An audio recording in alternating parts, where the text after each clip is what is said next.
Ara que es parla de maridatges, hi ha un artista que ha dut la música als llocs més insospitats. És Carles Santos, un creador que s'escapa de tota definició.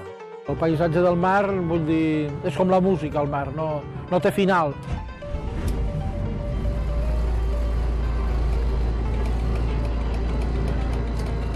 La música és un misteri, és un llenguatge molt sofisticat, molt abstracte, que tothom l'entén però ningú sap ben bé què vol dir, no?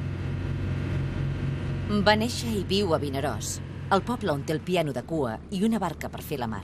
I el meu primer paisatge és aquest, i ho ha continuat sent amb el temps i amb els anys, amb més o menys intensitat, però aquest és el meu paisatge, que no és que m'agradi. Abans, no fa molt, era un poble bastant maco de la costa i tenia una quantitat de bellesa natural que ara, a poc a poc, l'han anat enterrant i ara ens ha quedat com a tothom, no? Tota aquesta costa està massacrada.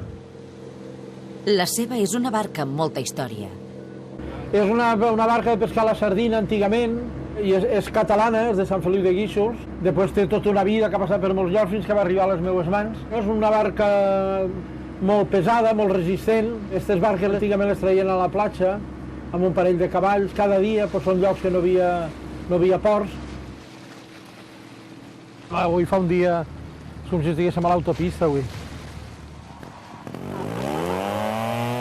Posat a unir coses que tenen poc a veure, Carles Santos ha posat en relació la música amb el món del motor.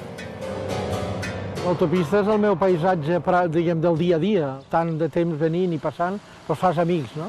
Jo me'n recordo que en aquest paisatge precisament hi havia un amic d'Amposta, que ell era violinista, tenia una locura pel violí, i llavors jo parava, i doncs a les 3 o les 4 del matí parlàvem, sentíem una mica de música i tal i qual. Tot això s'ha perdut, com tantes altres coses, no?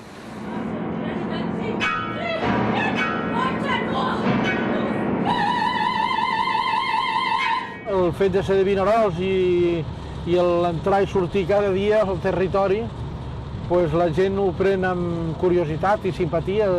Sempre em pregunten, encara vas a Vinaròs cada dia, totes aquestes coses?